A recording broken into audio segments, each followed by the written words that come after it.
सर्व विद्यार्थ्यांना नमस्कार. कुबल मॅडम आहेत, दळवी साहेब आहेत, विद्या आहे आणि ज्येष्ठ आहेत सगळे आणि विद्यार्थी आहेत. त्यांना सर्वांना माझा नमस्कार. आणि सर आज विवाह हा विषय घेणार आहे आणि कुंडली वाचन हा विषय पण 1 तारखेनंतर 2024 ची सुरुवात कुंडली वाचन असं सर चालू करणार आहे, सुरू करणार आहे. तर सर्वांना विनंती आहे की सर्वांनी यावे आणि सर्वांना माझा नमस्कार. आणि सर तुम्हाला मी विनंती करते की तुम्ही सुरुवात करावी. धन्यवाद मॅडम, धन्यवाद. सगळ्यांचं स्वागत करतो पहिल्यांदा. जरा कुलकर्णी मॅडम त्यांना घ्या तुम्ही आतमध्ये. बर बर नमस्कार. पहिल्यांदा नमस्कार जो आहे तो स्वागत करताना पहिला नमस्कार आहे. तर त्यांनी स्वागत केलेलं आहे. आता मी तुम्हा सर्वांचं स्वागत करतो. त्यामध्ये आपले प्रथम दळवी साहेब आहेत, देशमुख मॅडम आहेत, हळदणकर मॅडम आहेत, कुलकर्णी मॅडम आहेत, सगळ्या कुलकर्णी बरेच लोक आहेत पहिल्यापासून. तर सगळे कुलकर्णी आहेत, मुकेश भाऊ आहेत आमचे सहकारी. तर त्या सगळ्यांचं स्वागत आहे. राहून गेलं असेल तर माफी असावी. तर त्यामध्ये आज आपल्याला शिकायचं आहे. आज थोडीशी पत्रिका जी आहे ना, तर ती पत्रिका फार वेगळी आहे. म्हणजे कधी कधी एखाद्या व्यक्तीच्या आयुष्यामध्ये विवाह झाल्यानंतर कसे प्रश्न उपस्थित होतात आणि ते कसं पाहायचं. म्हणजे कुंडलीमध्ये काही दोष जर असतील तर त्या ठिकाणी सुद्धा बऱ्याच वेळेला काही प्रश्न जे निर्माण होतात तर त्याला कारणं कोणती असतात, तर ते आज आपल्याला पाहायचं आहे. तुम्हाला जर काही एखादी गोष्ट कळली नाही तर आपण प्रश्नाच्या बाबतीमध्ये तर तुम्हाला पूर्ण अधिकार दिलेले आहेत. तर त्यावेळेला प्रश्न विचारायचे असतील तर निश्चितच प्रश्न विचारावे, कारण प्रश्न विचारल्याशिवाय तुमच्या लक्षात येणार नाही. आपण कार्यक्रम सुरू करूया. पुन्हा एकदा सर्वांचं स्वागत करतो. आणि आज आपण पत्रिका लावणार आहोत. तर पहिल्यांदा मुकेश भाऊ जन्मतारीख जी आहे ना, तर ती जन्मतारखेची पत्रिका लावा तुम्ही पहिल्या.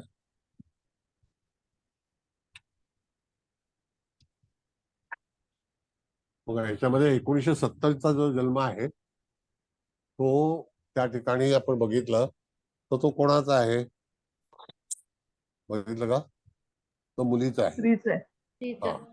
स्त्रीचा आहे. आणि 76चा जन्म जो आहे तो मुलाचा आहे. तर मी पहिल्यांदा स्पष्ट करतो तुम्हाला की हा जो ही जी पत्रिका आहे तर ती नवरा बायकोची पत्रिका नाही, कळलं का? तर ही एक वैयक्तिक दोघांच्या वेगवेगळ्या पत्रिका आहेत. पण ग्रहस्थितीवरून जातकाच्या जीवनामध्ये जी आलेली संकटे आहेत तर ती कशामुळे झाली, कशामुळे आली आहेत, तर त्याबद्दल आपल्याला विचार करायचा आहे. तर त्या ठिकाणी तुमच्या तारखा आता लक्षात आलं. मी पत्रिका पाठवल्या पण होत्या तुम्हाला. तर त्या ठिकाणी तुमच्याकडे तारखा आहेतच. तर त्या तारखेवरती जातकाला दुःख होतं असं नाही. तर ग्रहस्थिती कशी असेल आणि कुठल्या वेळेला जन्म झालाय, तर मुळामध्ये आपल्याला असं पाहिलं पाहिजे की एखाद्या व्यक्तीचा जन्म होतो तर त्यावेळेला आपल्या पूर्वाचार्यांनी काय सांगितलं की त्या ठिकाणी जन्माची वेळ आणि त्याच्यावरती पूर्व दिशेला उदित लग्न हे फार महत्वाचं आहे. आणि त्याच्यावरतीच पूर्णपणे आपल्याला ज्योतिष पाहायची पद्धती जी आहे ती आपण शिकलेलो आहोत आणि शिकणार आहोत. तर त्या ठिकाणी आपल्याला पाहायचं आहे की बाबा एखाद्या व्यक्तीच्या जीवनामध्ये खरोखरच आपला विषय हा वैवाहिक जीवनाचा आहे. तर त्यामुळे पण कुठलाही प्रश्न असेल, जसं मी पुढचे जे क्लासेस सुरू करणार आहेत तर ते भिन्न भिन्न विषयावरती आहेत. आणि त्याची सुरुवात अशी असेल की जातकाच्या जीवनामध्ये खरोखर ह्या 12 स्थानांमध्ये आणि जे 12 ग्रह आहेत तर ते काय परिस्थिती निर्माण करतात आणि ती परिस्थितीला माणसाला का सामोरं जावं लागतं या बाबतीतला जो पूर्णपणे उल्लेख असेल किंवा आपलं जे काही सूचना असतील किंवा पत्रिका पाहणं असेल तर ते सगळं शिकवलं जाईल. आता ह्यामध्ये आपण जर बघितलं तर धनु लग्नाची पत्रिका आता लावा मुकेश भाऊ, हे तारीख सगळ्यांना कळलेली आहे. त्याच्यामध्ये धनु लग्नाची पत्रिका जी आहे तर आपण काय सांगितलं, 76चा जन्म मुलाचा आहे, बरोबर आहे. आणि मुलीचा जन्म जो आहे तो 70चा आहे. म्हणजे 70 साली शनी कुठे होता, तर मेषच होता, बरोबर आहे. मग लक्षात घ्या तुमच्या डाव्या बाजूला जी पत्रिका आहे धनु लग्नाची ती मुलीची पत्रिका आहे आणि उजव्या हाताला पत्रिका जी आहे ती पत्रिका पुरुषाची आहे, म्हणजे मुलाची आहे. पण हे काही दोघं एकमेकाचे पती पत्नी नाहीत, हे पण वाक्य लक्षात ठेवा. पण हे काय आहेत, तर ह्या पत्रिका आल्यानंतर त्यांचं दुःख जे वैवाहिक जीवनामध्ये निर्माण झालं, तर ते त्याला कारणीभूत काय आहे, ते ग्रहस्थिती कशी आहे. आपण पहिल्यांदा डाव्या हाताची कुंडली जी आहे त्याच्यामध्ये आपला जो नियम आहे, तर त्या नियमानुसार आपण पाहू. बघा, लग्नामध्ये सूर्य आणि शुक्राची युती आहे. आपण म्हणतो की त्या ठिकाणी एखाद्या व्यक्तीचा सूर्य हा लग्नामध्ये असेल आणि सकाळचा जन्म असेल, तर त्या ठिकाणी निश्चितच जातकाच्या जीवनामध्ये अत्यंत चांगल्यापैकी फलादेश मिळतो. हा आपला ज्योतिषातला नियम आहे. पण त्याच्यानंतर सुद्धा जेव्हा आपल्याला पलीकडे जायचं असतं, पलीकडे म्हणजे एखाद्या स्त्रीचा किंवा एखाद्या पुरुषाचा जेव्हा विवाह होतो, त्याला एक नवीन आयुष्य जगण्यासाठी त्यांना संधी मिळते आणि त्याचं रूपांतर होतं. म्हणजे कुठलीही व्यक्ती जेव्हा विवाहबद्ध होते, तर तिचा आनंद फार वेगळा असतो आणि त्याच्यामध्ये एक नवीन जीवनसाथी आणि नवीन जीवन सुरू होतं. मग अशाच वेळेला आपण पाहिलं, तर ह्या पत्रिकेमध्ये दुर्दैव कसं तयार झालं, कुठल्या गोष्टीमुळे झालं, लग्न झाल्यानंतर किती काळ काळ जे होतं ते त्याच्या पतीचं सुख मिळालं, हा एक भाग आहे. थोडंसं सांगायला दुःख वाटतं मला, म्हणजे असं काही कोणाशी मी कधी चर्चा करत नाही. पण पत्रिका जी आहे ती आपल्याला एवढी सगळी चांगली दिसत असली, तर ती पत्रिका कदाचित करिअरसाठी चांगली आहे. तर त्या ह्याच्यामध्ये वैवाहिक जीवनासाठी ही पत्रिका चांगली ठरली नाही. तर ह्या मुलीला अल्पकाळ याच्यामध्ये वैधव्य आलं, ही दुःखाची बाब आहे. कळलं का? म्हणजे तो एक वाईट परिणाम आहे. म्हणजे त्यावेळेला त्या जातकाच्या याच्यामध्ये अशी काही संकट आली, तर साधारणतः एक 1.5 ते 2 वर्षच फक्त संसार झाला आणि अचानक अपघाती मृत्यू पतीचा झाला. आता त्या ह्याच्यामध्ये पतीची पत्रिका जी आता लावलेली नाहीये, पण ही वैयक्तिक त्या व्यक्तीची कुंडली आहे आणि समस्या जीवनामध्ये विवाह झाल्यानंतर निर्माण झाल्या. आता ज्या वेळेला विवाह झाला त्यावेळेला व्यक्तीचं वय जे होतं ते 23 वय होतं.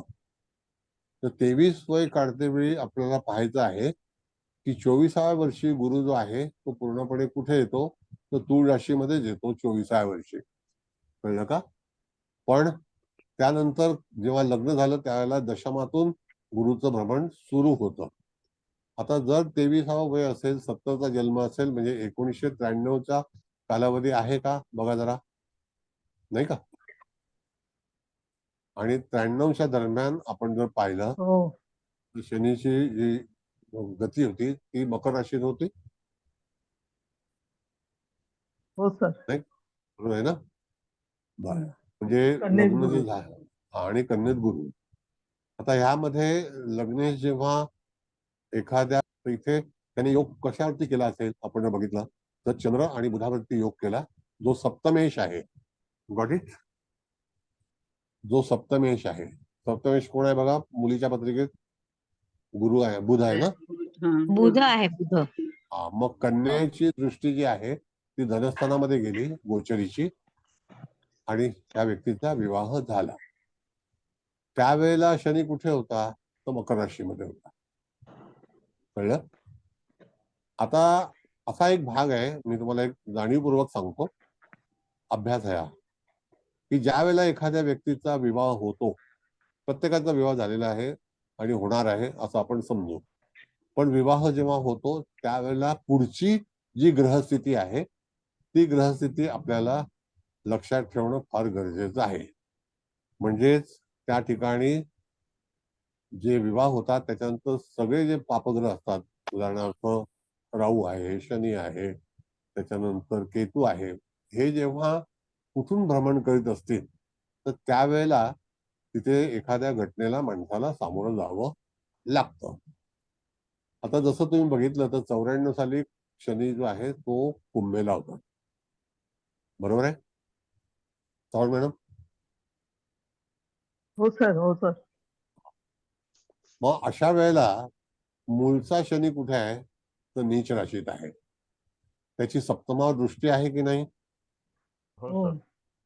आणि धनस्थानामध्ये मारकस्थानच्या स्थानामध्ये बुध जो बसलेला आहे तो मार्केश म्हणून आहे. हो. आणि शनी सुद्धा मार्केश आहे. बरोबर आहे.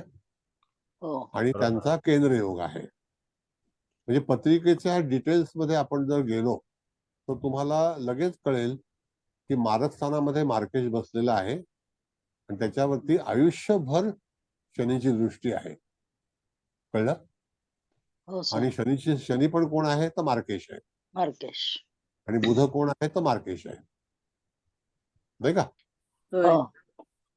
मग अशा वेळेला जातकाच्या जीवनामध्ये निश्चित काही ना काहीतरी बदल, म्हणजे वाईट बदल ज्याला आपण म्हणतो, की काही ना काही गोष्टीला सामोरं जावं लागेल. कोणत्या गोष्टी असतील तर मारक स्थान हे जे आपण बघितलं, सप्तम स्थान आणि धनस्थान जे आहे ते आपलं मारक स्थान आहे. ते का आहे हे पण तुम्हाला मी सांगतो. त्याच्यामध्ये जो सप्तम स्थान आहे तो आपला जोडीदार म्हणून आपल्याला सांगितलेला आहे आणि त्याला मारक स्थान म्हणून एक विचार केलेला आहे. त्यानंतर आपल्या लग्नस्थानाच्या बाजूचं म्हणजे उजव्या हाताचं धनस्थान हे उजव्या बाजूला येतं आपल्याकडे, तर त्या ठिकाणी ते मारक स्थान आहे. त्या मारकेशाचा संबंध हा कसा आहे, आपण नेहमी वेगवेगळ्या तऱ्हेच्या ह्याने विचार करतो. आता धनु लग्नाला मकर म्हणजे आणि बुध म्हणजे शनी आणि बुध हे मार्केश आहेत. त्याचा अर्थ ते त्याचे मित्र नाहीये. Got it? हो सर. म्हणजे आपल्याला जेव्हा पत्रिका एखादी तपासायची असते त्याला जर तुमच्याकडे धनु लग्नाची पत्रिका आली तर तुम्हाला शनी आणि बुधाचा विचार करणं फार गरजेचं आहे की नाही? हो सर. त्यानंतर जातकाचा विवाह जेव्हा झाला त्यावेळेला मारक स्थानातून शनीचं भ्रमण सुरू होतं आणि दशम स्थानामध्ये गुरुचं भ्रमण सुरू होतं. जो गुरु मारक स्थानावरती म्हणजे मार्केश जो आहे बुध, म्हणजे बुध हा मारक स्थानात बसलाय ना, तर त्या ठिकाणी त्याच्यावरती योग करतोय आणि विवाह झाला. मग कधी कधी एखादी घटना जेव्हा होते, घडामोड होते, त्यावेळेला ग्रहस्थितीच कारणीभूत असते. आज जे काही जगात चाललेलं आहे तर ते सगळं संपूर्णपणे ग्रहाचंच आहे. जग बदलणार आहे फार, त्याच्या पुढे फार ऍडव्हान्स जग होणार आहे. म्हणजे त्या ठिकाणी आपण जर बघितलं तर या जातकाच्या जीवनामध्ये संकट ही कशामुळे येणार आहे किंवा आली आहे, तर त्यामध्ये शनी हा कारणीभूत प्लॅनेट आहे. म्हणजे वैवाहिक सौख्यासाठी त्याची दृष्टी एक तर सप्तम स्थानावरती आहे, ती आजन्म आहे. त हयात है मुकेश भाऊ, त हयात आठवण आहे तुम्हाला? हा सर, तो ह्यात काय बोलताय? तर तुम्हाला आठवण झालीये. आठवत आहे सर. त हयात दृष्टी तर ही त हयात दृष्टी बुधावरती सुद्धा आहे आणि सप्तम स्थानावरती सुद्धा आहे. बरोबर आहे? हो सर. हे सप्तमेश आणि सप्तम स्थान हे दोन्ही कोणाच्या ताब्यात आलेलं आहे तर ते शनीच्या ताब्यात आहे. बरोबर. आणि तो नीचेचा आहे. आता नीचेचा शनी काय करेल ह्याचं मी तुम्हाला सांगतो. ज्यांचा नीचेचा शनी, वाईट मानून घेऊ ना, हा ज्योतिषशास्त्र आहे, बाकी वैयक्तिक कोणाच्यावरती काही हे नाहीये, प्रवचन नाही. तर त्या ठिकाणी शनी हा जेव्हा जेव्हा वृश्चिक किंवा मेष राशीमध्ये येतो तर जातकाच्या जीवनात अशा काही महाभयंकर घडामोडी होतात की त्याला सामोरं जावं लागतं. हे मी पहिल्यापासून सांगत आलेलो आहे वृश्चिक आणि मेषाच्या बाबतीमध्ये. आता ह्या मुलीचा जो काही पती होता त्याचा अपघात झाला. आता इथे शनी हा नीच राशीमध्ये आहे एवढं नक्की आपल्याला माहिती आहे. किती अंशाला आहे तर 8 अंशाला आहे. आपण बघितलं तो अश्विनी नक्षत्राच्या 3ऱ्या चरणामध्ये आहे. तो मिथुन नवमाश आहे. बरोबर. मिथुन नवमाश आहे ना, म्हणजे कोणाकडे आला, बुधाचा आला की नाही? पंडितांश. मग तो पंडितांश जो आहे तो तिच्या विद्वतेचा आहे. पण पुढे जाऊन जर आपल्याला फक्त वैवाहिक जीवनाचं हे बघितलं तर शनी हा दृष्ट ज्या राशीवरती टाकतोय ती सुद्धा बुधाची आहे आणि नवमाश पण बुधाचा आहे. तर त्या ठिकाणी घडामोडी ज्या होतील त्या बुधाला अनुसरून होते. कळलं? हम्म. आणि अपघात जो झाला तो मज्जातंतूवरती घातक ठरला एकदम. आणि बापरे. एका क्षणामध्ये त्याचा अंत झाला.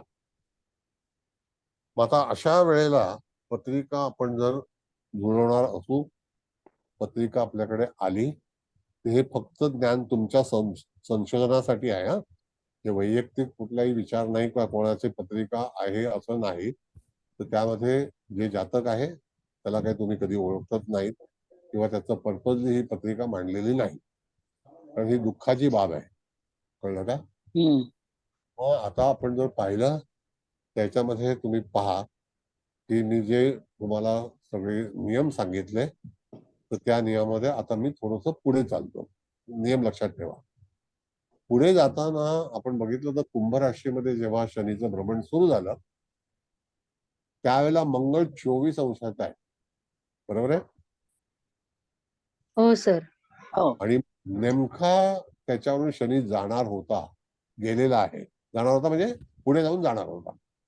कुंभ राशीमध्ये प्रवेश करून ज्यावेळेला 24 महिने जेव्हा कुंभ राशीतून पुढे गेला, त्या दरम्यान त्या जातकाच्या जीवनामध्ये मंगळाच्या अनुसरून अशा गोष्टी घडल्या. आणि मंगळ हा राहूच्या युतीत आहे आणि तो जवळपास युतीमध्ये आहे, 21 आणि 24. 24. आणि शनीच्या नाही का? राशीत. हो, म्हणजे शनी तिथेही मंगळाचा अन्योन्य योग पण आहे ना सर? हो, अगदी मग तेच सांगितलं, 16 मधला आणि दुसरा मधला सांगितलं होतं. अन्य योगाच्या बाबतीत तुम्ही बघा काय काय घडलेलं आहे. तर पण मार्च इथे 1995 ला झाले. हा. मग आता तेव्हा 95 मॅडमने सांगितलेलं आहे. हा, म्हणजे शनी त्या 23 ठिकाणी अंशात 24 अंशात. हा, म्हणजे तिथे आपण बघितलं तर मंगळ कर्केत होता. तर प्लॅनेट जो आहे तो मंगळावरून जायला 1 महिना घेतो. म्हणजे प्लॅनेट वरती अवलंबून आहे की कुठला प्लॅनेट आहे. आता मॅडम महिना कुठला सांगितला तुम्ही? मार्च मध्ये मंगळ पण कर्केत होता, त्याची दृष्टी होती मंगळ. ऐका, मार्च असं आहे, आफ्टर 15 मार्च और बिफोर 15 मार्च? आफ्टर. बरं, आफ्टर 15 मार्च आपण बघितलं तर त्याच्या अगोदर सूर्य पण तिकडे होता की नाही? फेब्रुवारी 15ला सूर्य कुंभ राशीत असतो. मिनिट नाही नाही, फेब्रुवारी 15 फेब्रुवारी 15ला हा कुंभेत असतो. मग त्या दोघांची युती त्यावेळेला गोचरीमध्ये होती की नाही? हो. कुंभेत बघा ना तुम्ही, फेब्रुवारी 15 रवी कुंभेत आणि मंगळ कर्केत नाही, ना? मंगळ कुठे असू द्या, मंगळ कुठे असू द्या, पतीचा कारक कोण आहे? रवी. सूर्य आहे ना. मग आता त्या ठिकाणी रवी शनीची युती ही हा राहूच्या शनी, बरोबर आहे. हा. रवी शनीची युती होती ना मॅडम. हो हो हो हो 15 फेब्रुवारी ते 15 मार्च कुंभ राशीमध्ये सूर्य असतो ना. हो हो हो, आलं लक्षात सर. हा, आणि त्याच्यामध्ये शनी दृष्ट टाकतोय बुधावरती. शनी गोचरीचा सुद्धा मंगळाच्या सोबत चाललेला आहे त्यावेळेला. आणि अकस्मात घडामोड घडली. आणि चव्हाण मॅडमने सांगितलं की कर्केला मंगळ होता का मिथुनला होता मॅडम? कर्केला मार्च, मंगळ. नाही मार्च, सॉरी फेब्रुवारी फेब्रुवारी मध्ये पण मार्च मध्ये पण. कर्केलाच होता ना. आणि तो पण वक्री होता हा सर. हा, म्हणजे त्या ठिकाणी जे नियम लागतात, तर एक तर शनी मंगळ केंद्रयोग योग्य नाही, गोचरीचा असेल तरी सुद्धा त्रास होतो. पण मुळात घटना घडली, आपला विषय आहे की लग्न झाल्यानंतर दिवस कसे जातील, कसे असतील. तर इथपर्यंत तुम्हाला आता प्रवास झालेला आहे. तुम्हाला काही प्रश्न विचारायचे असतील तर विचारा. तोपर्यंत मुकेश भाऊ कुंडली काढा, विचारा. अगदी एक पत्रिका आपण व्यवस्थित समजून घेतलेली आहे. सर 15 फेब्रुवारी 93 का 94 ना? 94. 95. सॉरी, 24 अंश जाण्यासाठी 95, 24 अंश. मग आता आपल्याला जर पाहिलं तर तुम्हाला काय वाटतं? आतापर्यंत पत्रिका समजवली तुम्हाला. सप्तमावर शनीची दृष्टी आहे, सप्तमाधिपतीवरती दृष्टी आहे. ते दोघही मारक स्थानाचे अधिपती आहेत. मारक स्थानाचा अधिपती हा नीचेचा आहे आणि तो शत्रूच्या राशीत आहे. पंचमात तसा शनी योग्य नाही, जरी तो रवीच्या नवपंचम योगात असला तरी. आता नवपंचम हा जो भाग आहे त्याच्या पलीकडे जाऊन जर आपण नाडी तपासली तर त्या ठिकाणी सूर्य, शनी, शुक्र हे एकच येणार की नाही नाडीमध्ये? बघा, सर एकच येणार ना. हा. म्हणजे तर ह्याचा जास्त अर्थ शुक्र आणि केतू येते. शुक्र आणि केतू अंशात्मक आहे. त्यावेळेला का आता हा मूळ कुंडलीत मूळ कुंडलीमध्ये शुक्र केतू. मग ती नवपंचमच्या बाबतीत म्हणताय ना तुम्ही? नाही 94 ला हो. सुद्धा येते ना नवपंचम मध्ये. नाही शुक्र असं आहे. 17. नाही, मूळ कुंडलीमध्ये मूळ- नवपंचम मूळ- शुक्र केतूच आहे. शुक्र, केतू, शनी आणि रवी, शुक्र. शुक्र, केतू, रवी आणि शनी हे 4 ग्रह जे आहेत हे 21. अग्नितत्वामध्ये आहेत ना. हो आपण नाडीचा विचार करतो त्यावेळेला तत्व पाहतो ना आपण. हो म्हणजे आता तुम्हाला लक्षात आलं की अंशात्मक जेव्हा आपण पाहतो किंवा तत्वानुसार पाहतो, अधिकतम मारकस्थान पण पाहतो, तर अचूक घडामोडी ज्या असतात ना त्या शिकण्यासाठी तुम्हाला पुढची तयारी आहे. म्हणजे पुढची तयारी करताना तुम्हाला जे अचूकता लागते, एखाद्या वेळेला जातकाच्या जीवनामध्ये विवाह, वैवाहिक जीवन हे दुसरं आयुष्य असतं, पुरुषासाठी सुद्धा, स्त्रीसाठी सुद्धा. आणि त्याच दरम्यान ह्या व्यक्तीच्या जीवनामध्ये अशा तऱ्हेचं आंदोलन झालं. आता हाच शनी बऱ्याच वेळेला आपण म्हणतो नाही शनी नीचेच असला तर काय होतं. शनी हा कोणावरही गेला तरी त्याचा नीचभंग होतो का, हा पहिला भाग आहे. तो त्याचा नीचभंग होत नाही. लोक असं समजतात की रवी उच्चीचा, शनी उच्चीचा, शनी नीचेचा तर नीचभंग होतो. नाही, शनी उच्चीचा तुळेत आणि रवी तुळेचा नीचेचा तो नीचभंग होत नाही. नीचभंग हा जो भाग आहे हा मंगळ, बुध, गुरु, शुक्र ह्या 4 ग्रहांसाठीच आहे. मंगळ, बुध, गुरु, शुक्र तो नीचभंग राजयोगामध्ये आहे. कारण त्याची राशी एकमेक बदलतात आणि ते ऋषभेला आता जसं आपण बघितलं तर त्या ठिकाणी मकर राशीला मंगळ आणि गुरु नीचभंग करतो. कर्केला मंगळ गुरु नीचभंग होतो. कळलं का? कन्या राशीमध्ये बुध हा परम म्हणजे ज्याला आपण म्हणतो उच्चीचा आहे, बरोबर आहे. मग तिथे नीचेचा कुठला असेल ग्रह तो आपल्याला बघायचा आहे. तिथे शुक्र नीचेचा आहे. शुक्र बरोबर आहे, शुक्र नीचेचा आहे. म्हणजे त्यांचा नीचभंग होऊ शकतो कारण ते एकमेकाचे मित्र आहेत आणि ते एकमेकाच्याच राशीमध्ये त्यांचा नीचभंग होतो. मग आता अशा वेळेला आपण जर पाहिलं तर कुठल्या कुठल्या राशीमध्ये नीचभंग होतो. पण आता विषय आता तुम्हाला मी समजावून सांगितलंय, तरी सुद्धा थोडस डोकं चालवा आणि नंतर तुम्हाला प्रश्न विचारा.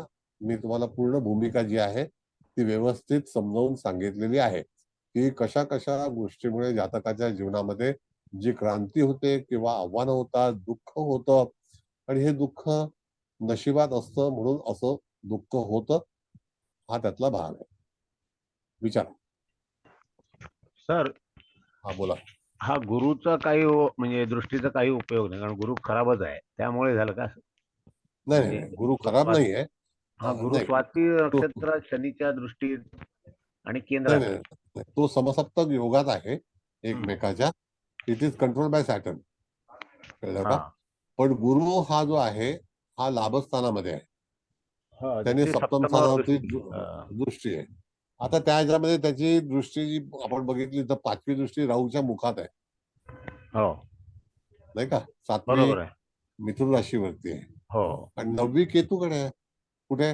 अष्टमात आहे का सप्तमात आहे? सप्तमात आहे. आणि धनस्थानावरती मारक स्थानावरती दृष्टी आहे ना. 3, 5 आणि 7. नाही एक बघा, पहिली दृष्टी जी आहे ती 3ऱ्या स्थानावर गेली. दुसरी 5व्या 5व्या स्थानावरती तिथे शनी आहे. शनी आहे. तुला आपण दृष्टी ठेवताना ना एक लक्षात घ्या की समोर वैरी आहे का. अच्छा. हा बरोबर आहे ना. हो बरोबर. आता मागच्या वेळेलाच मी गुरुबद्दलचा तुम्हाला हे सांगितलं होतं प्रतिसाद कसा असतो. की ज्या वेळेला कसं असतं जोगळेकर साहेब, की आपण जेव्हा पूजेला बसतो किंवा आपल्या घरी आपण गुरुजींना बोलवतो, त्यावेळेला आपल्या घरी केलेली पूजा आणि गोंधळात केलेली पूजा, कळलं? तर तसा हा गुरु जो आहे हा गोंधळलेला आहे. एक तर पहिली दृष्टी राहूच्या मुखात, दुसरी समोर शनीची, आणि तिसरी जी आहे ती मारक स्थानावरती. आणि तो स्वतः राहूच्या नाही, तो राहूच्या नक्षत्राचा भाग नाहीये, फक्त त्याला बसून कुठे कुठे फेस करावं लागणार आहे. अच्छा अच्छा. कसं असतं की तुम्ही नरिमन पॉइंटला बसलेला आहात आणि तिथे भरपूर मोठ्या लाटा आल्या, you have to face the water. म्हणजे त्याला वादळाला तुम्हाला सामोरं जावं लागतं. तसंच हे वादळ आहे. अच्छा. हा, म्हणजे आता पत्रिका पाहते वेळी आपण सहज जमवतो, हरकत नाही, मी काही कोणाला दोष देत नाही किंवा तसा काही भाग नाहीये, पण आपल्याला कळावं की ज्या घडामोडी आणि ही प्रॅक्टिकल कुंडली, ही जी लोक आपल्याकडे आलेले आहेत की त्यांच्याकडे अशा दुर्घटना घडलेल्या आहेत. बरोबर. कळलं? तर त्यावेळेला मुख्य कारण असं आहे की इथे एवढ्या सगळ्या घटना ज्या घडल्या एखाद्या व्यक्तीच्या जीवनामध्ये, तर ते दुर्दैव आहे. पण विषय असा आहे की एखाद्या व्यक्तीचं लग्न झाल्यानंतरच तुम्ही अवश्य बघा, ज्या काळामध्ये आपलं लग्न होतं त्याच्यानंतर संसार हा वादग्रस्त ठरतो का? किती संसार असे काही पटकन बिघडतात किंवा काही काही घटना होतात. तर इथे अपघाती घटना झालेली आहे.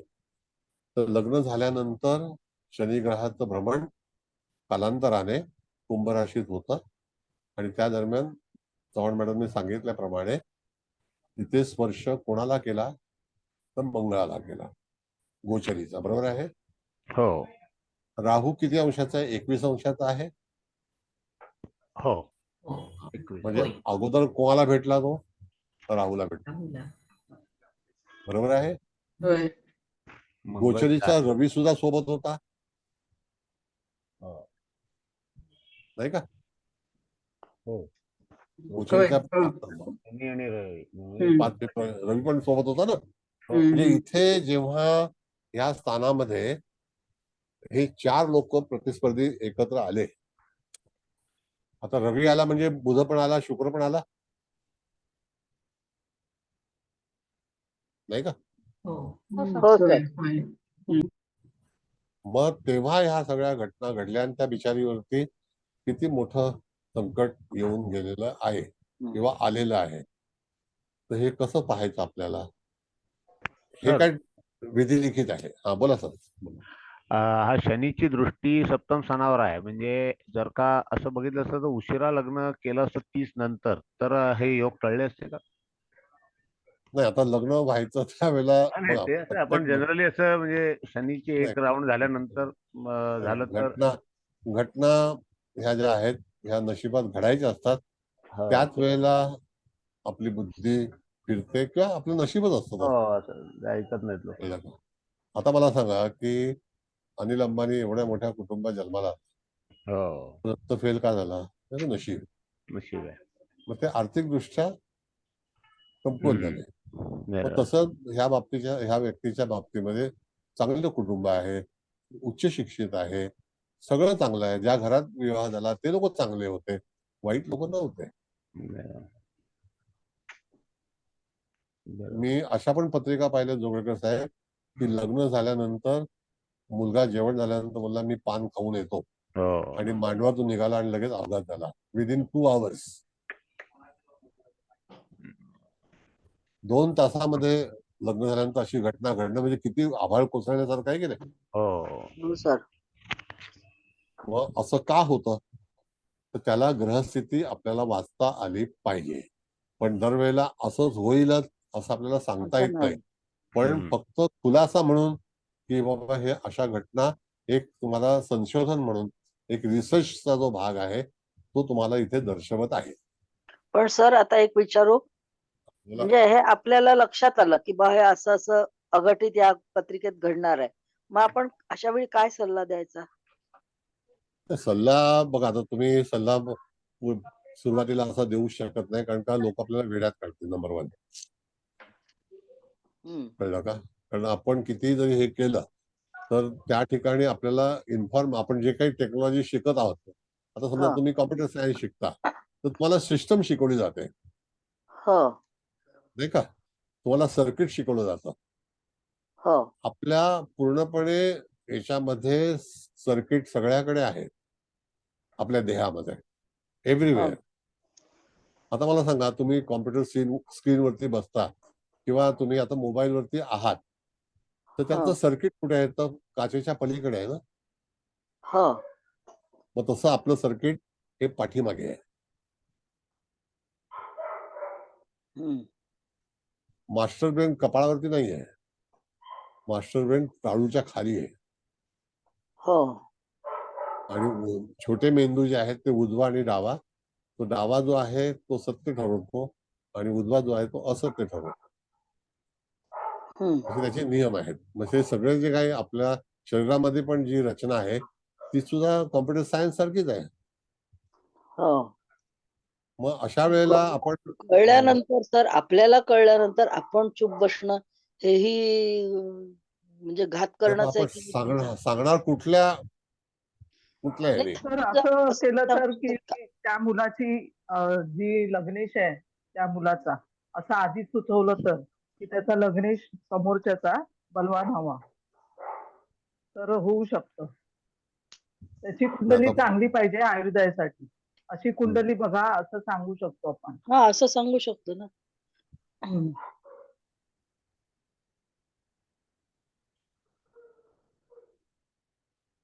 कसं आहे मॅडम, हम्म. पूर्वी आम्ही एक कार्यक्रम करायचो, त्याचं नाव होतं विधी लिखित. हा, ते तर नाही टाळतायत कोणालाच.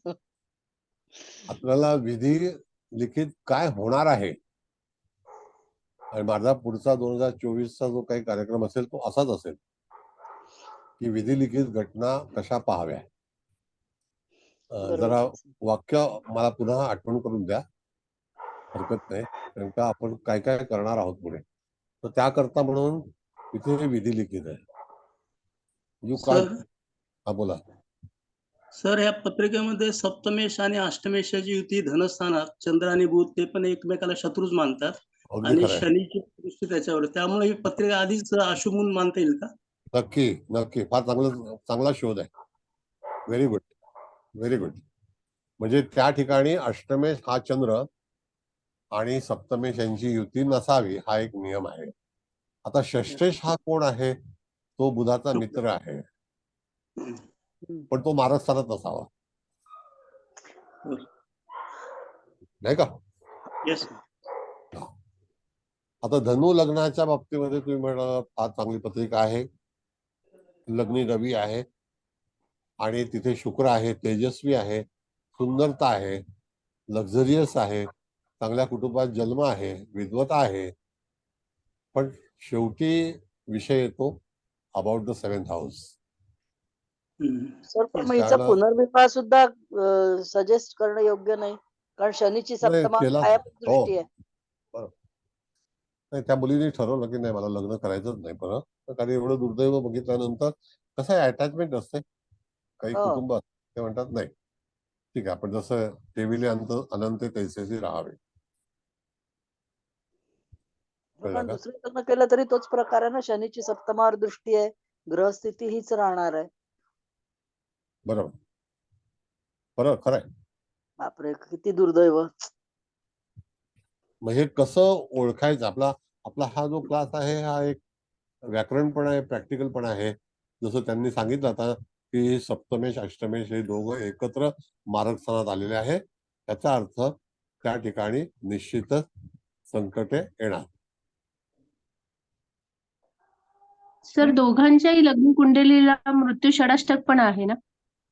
नाही, ती बाजूची तुम्ही उशिरा आहात मॅडम, तर ती बाजूची पत्रिका पतीशी नाही आहे. ही मुलगी अच्छा, आहे 70 हा सालची आणि तो आहे 76 सालचा.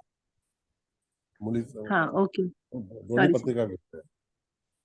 मी बघितलं तुम्ही नंतर लेट आलात, हा, मला आज लेट झाला. लक्षात असतं मला, बरोबर वॉच ठेवतो. बोला. नाही, व्यवस्थित तुम्हाला पत्रिका कळली का? हा पहिल्यापासून सुरुवात आहे. हो सर, कळली. हो सर. म्हणजे एखादी घटना, पूर्वी कसं असायचं आमच्या वेळेला, की आम्हाला पूर्ण अहवाल लिहायला, म्हणजे एका पत्रिकेवरती विश्लेषण लिहा. तर विश्लेषण लिहायची ही जी सवय आहे ना, तर ती मला नेहमीपासून आहे. म्हणून कुठल्याही गोष्टीचं एक विश्लेषण असतं. आपला विषय जो चाललाय त्याचं विश्लेषण आहे, तोपर्यंत तुमच्या डोक्यात काही शिरणार नाही. नुसता हा बघा, तो बघा, ती बघा, तो बघा, नाही चालत. आणि नवमांशातही गेलेलीच आहे सर पत्रिका ही. हा, बरोबर आहे. लग्नामध्ये राहू चंद्र आहे, सप्तमात केतू शुक्र आहे आणि रवी वृश्चिकेचा अष्टम स्थानामध्ये गेला आहे. येस. ह्या सगळ्या गोष्टी जेव्हा होतात तर त्याला कारण काहीतरी असतात की नाही? हो. बरोबर आहे. म्हणजे नवमामध्ये सर एक वैशिष्ट्य असं दिसतंय की शनी आणि बुध यांचा अन्योन्य योग झालेला आहे. जरी ते एक नवपंचम तर योगात असले तरी. हो, येस. आणि दुसरा भाग असा आहे मॅडम, की त्या ह्याच्यामध्ये आता बघा, की आता एक साहू नावाच्या माणसाकडे 500 कोटी रुपये पकडले. हो. त्याला ते मिळवले की नाही त्याने? आणि हा. आता असं कुठली पोझिशन असेल की त्याचे सगळे पैसे गेले? गेल्या वेळेला एका माणसाला पकडलं होतं, त्याच्याकडे 224 कोटी निघाले, त्याला पेनल्टी 536 कोटी रुपयाची आली. म्हणजे गेले किती, पेनल्टी किती, हा, मग ते सगळे पैसे गेले. आता इथे सुद्धा पैसे गेले ना. हो.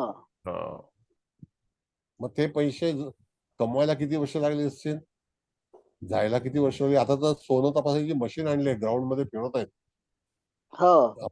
घास कापायची मशीन असते ना, तशी मशीन आणली आणि ते सगळ्या बंगल्यावर फिरवतात, कुठे कुठे सोनं दडवून ठेवलंय का, मेटल डिटेक्टर.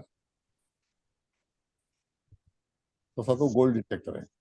म्हणजे प्रसंग हा संचित कर्म किंवा जे काय असेल ते, तशा पण घटना घडल्या. आता इथे ही घटना आहे, आपला विषय तो आहे म्हणून.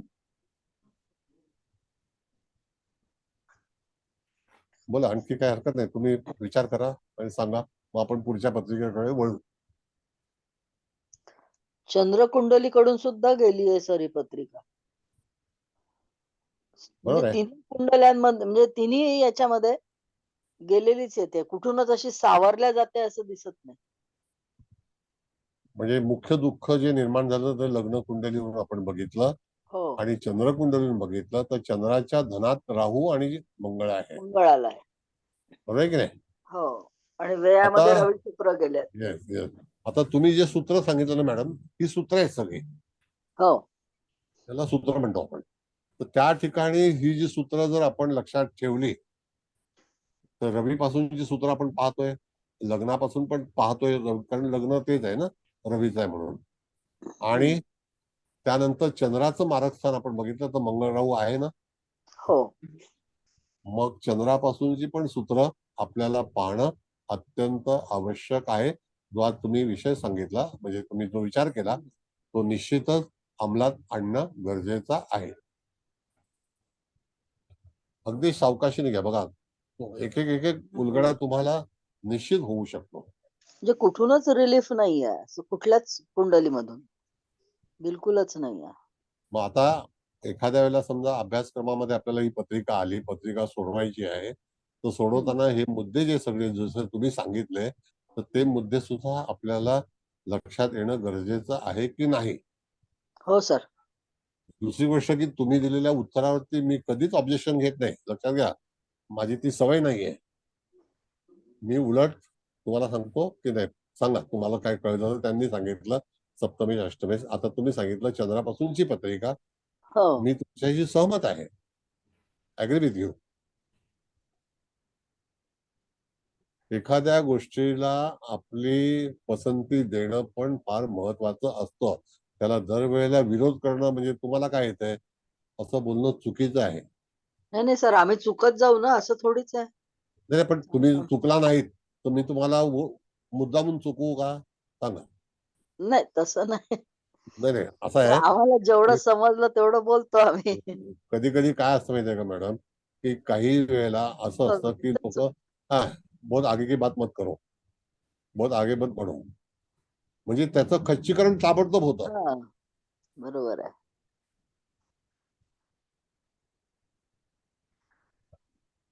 खच्चीकरण होतं. आता जसं की मुक्त विद्यापीठ, आता हे मुक्त विद्यापीठ आहे की नाही आपलं? हो. बरं. तुम्ही कधीच कोणाला आडखटी करत नाही बोलताना. नाही जे कशाला काय करायचं डोक्यामध्ये येतं, जे काय समजलंय ते बोलल्यानेच कळतं ना, चूक आहे आम्ही की बरोबर आहे. ते महत्वाचं आहे जास्ती. चव्हाण मॅडम, सीनियर हा ऍस्ट्रोलॉजर, सर. बोला. इथे पतिकारक रवी वृश्चिकेचा नवमाशात आणि त्याच्यावर मंगळ हर्षलाची दृष्टी आहे, ऍक्सिडेंटल आहे पतीसाठी. म्हणजे त्या ठिकाणी जातकाच्या जीवनामध्ये वैवाहिक सौख्य पूर्णपणे नष्ट झालेलं आहे. बरोबर आहे? आणखी कोणाचं काही संशोधन असेल, कोणाचे विचार असतील तर सांगा. प्रत्येकाला विचार मांडण्याचा अधिकार आहे, हरकत काय? हा बोला मॅम. ऍक्च्युली म्हणजे आता मॅडमनी मुद्दा सांगितला, पण शनी हा निचेचा असल्यामुळे एरवी आपण काय म्हटलं असतं की हा शनी पंडितांशामध्ये आहे. म्हणजे आपण नवमांश बघितल्यावर आपण थोडस रिलॅक्स होतो की तो चांगल्या नवमांशात आहे. पण आता या रंजना मॅडम म्हणाल्या की नवमांशामध्ये शनी आणि बुध हे दोघे जण अन्योन्य योगात गेलेत. आणि अन्योन्य योगात गेले तर बुध हा पण उग्रांशामध्ये आलाय. म्हणजे जेव्हा 94 मध्ये भ्रमण कुंभेतून शनीचं झालं आणि रवी पण तिथे होता, तर हा रवी सुद्धा पापांशामध्ये आहे. म्हणजे हे जे बुध सूर्य हे जेव्हा ग्रह याच्याबरोबर आले तेव्हा ती अपघाती म्हणजे तो भाव पण तोच आहे, तृतीय म्हणजे प्रवासाचाच भाव आहे. आणि त्याच्यामध्ये पापांशामधला सूर्य, उग्रांशामधला बुध आणि निचेचा शनी असे सगळे गोचर तिथे चालू असताना, आणि तुम्ही म्हणता तसं जन्मतःच त्याचा ढाचा असा आहे की मार्केशात मार्केश मारक ग्रह बसलाय आणि दुसरा शनी हा पण मार्केश आहे. तर माझ्या मनात ही खूप दिवसापासून शंका होती की जेव्हा मार्केशात मारक बसतो आणि त्याला जेव्हा मारक दुसरा बघतो तेव्हा काय होऊ शकतं, तर ते आजच्या ह्याच्यामध्ये बिघडलं. म्हणजे ही खूपच भयानक अशी परिस्थिती आपण गोचर लक्षात घेऊन किंवा त्या ग्रहाचं हे घेऊन, जसं तुम्ही म्हणालात की पंडितांशामध्ये आहे पण तो पंचमात असल्यामुळे त्याला शिक्षणाचं चांगलं फळ देईल, पण हे देणार नाही. बरं, आता कसं आहे मॅडम, सांगतो तुम्हाला, तुम्ही केलेलं विवेचन निवेदन अतिशय उत्तम आहे. तर आणखी तुम्हाला आणखी सांगतो गोष्ट की तुम्ही 9 मार्च 1995 मॅडम, ज्यांच्याकडे हे असेल सुविधा, तर 9 मार्च 1995च्या वेळेला रवी शनी एकाच अंशामध्ये होते का बघा जरा. हो मॅडम. हो सर. 24 अंशावरती होते. 24 अंशावर रवी, 21 अंशावर शनी. हा, आणि त्यावेळेला 21 अंशावरती मंगळ 21 अंशावर. हा, मग मंगळावरून कोण चाललं? कर्केचा मंगळ वक्री. नाही, मूळ पत्रिकेत मॅडम राहू मंगळाची युती. मूळ पत्रिकेत मधनं रवी शनी चाललेत ना मंगळावरनं, राहूवरनं. नाही तसं नाही, मूळ पत्रिकेमध्ये मंगळ किती अंशाचा आहे? आता माझ्याकडे पत्रिका नाहीये. 24 अंशाचा आहे. मग 24 अंशाला रवी जो होता तो 9 मार्चला होता का? तो रवी, हा बरोबर त्या मंगळावरनच जात होता. हा, म्हणजे ज्या वेळेला गोचरचा फलादेश द्यायचा आहे तर तुम्हाला अचूकतेकडे जाणं गरजेचं आहे. हो सर. आलं लक्षात? या कुंडलीमध्ये मी आता वक्री स्तंभी बघते म्हणून, तर हा शनी पूर्ण स्तंभी आहे, त्याच दिवशी झालेला स्तंभी आहे, मार्गी झाला त्याच दिवशी. म्हणजे इन बिटवीन जेव्हा घटनाचा अचूक काळ काढण्यासाठी जे तुम्ही प्रोसेसिंग शिकवता तर ते प्रोसेसिंग आवश्यक आहे का नाही. इट इज कॉल्ड हो. प्रोसेस. बघा आता तुम्ही जेव्हा जेवण बनवता तर पहिला गहू असतात, गव्हाचं पीठ बनवतो, पिठामध्ये आपण ह्याच्यात आणतो परातीमध्ये मग पाणी टाकतो पीठ टाकून, नंतर मग मळतो ना. हा प्रोसेस आहे. मग तसाच हा ग्रहांचा पण एक प्रोसेस आहे. तर कोणत्या वेळेला मूळची पत्रिका जर दूषित असेल तर त्याच वेळेला जी घटना घडणार आहे तर ती तुम्हाला अचूकतेने, मी तुम्हाला आता सांगितलं की 9 मार्च 1994 ही गोष्ट सांगितली ना तुम्हाला. हो सर, बरोबर एकदम. माझ्या हातामध्ये काही पंचांग वगैरे नाहीये.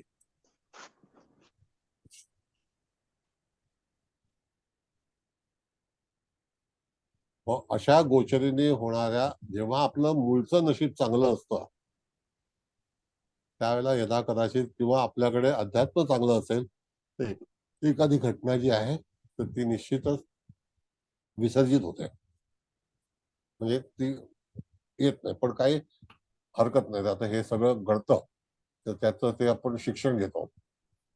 बरं, आणखी कोणाला काही विचारायचं असेल तर विचारा, नो प्रॉब्लेम. मग आपण पुढे जाऊ.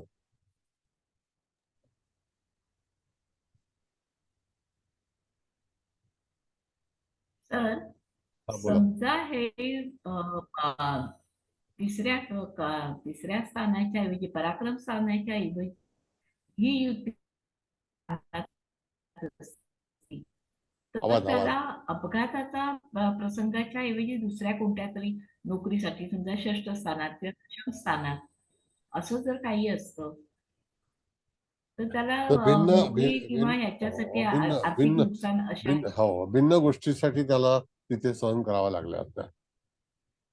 म्हणजे दुसऱ्या गोष्टीला त्याला सामोरं जावं लागलं, इन शॉर्ट. कळलं का?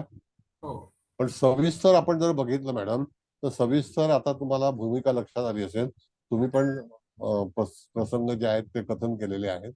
आता त्यावरती आपल्याला दृष्टिक्षेप करायचा आहे किंवा खरोखर ह्या घटना घडताना केव्हा घटना घडली असेल, कोणत्या कालावधीत घडली असेल, आणि मूळ पत्रिकेमध्ये तसे संयोग असल्यामुळे त्या ठिकाणी जातकाच्या जीवनात अशा तऱ्हेचं आंदोलन झालं असतं.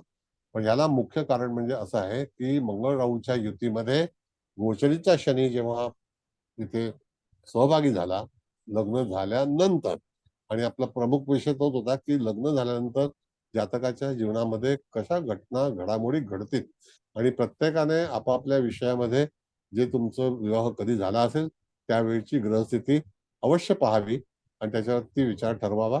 कदाचित कौटुंबिक दुःख येतात, कधी कधी आपल्याला आपले नातेवाईक दुःखामध्ये घालतात, कधी कधी जोडीदार दुःखामध्ये येऊ शकतो. मग असे काही बरेचसे प्रश्न आता विवाहाचा विषय असल्यामुळे त्या ठिकाणी आपण विचार करीत आहोत. हो सर. कळलं का? पण अशा घटना घडलेल्या आहेत. सर, मगाशी तुम्ही विधिलिखित हा शब्द वापरलात, बरोबर आहे सर. त्याच्यामुळे मग ह्या पत्रिकेत तर आपल्याला क्लिअर दिसतंय की तिला विवाह सौख्य नाही, तिच्या पतीचा मृत्यू वगैरे दिसतंय.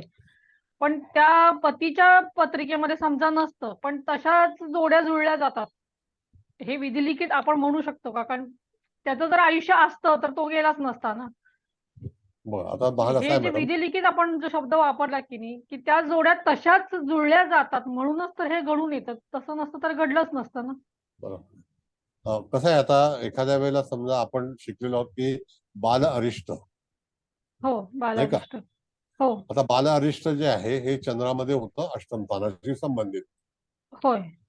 बालपणी जर एखाद्या व्यक्तीला अरिष्ट येऊ शकतात की नाही, अरिष्ट म्हणजे दुःख, होय, येऊ शकतात.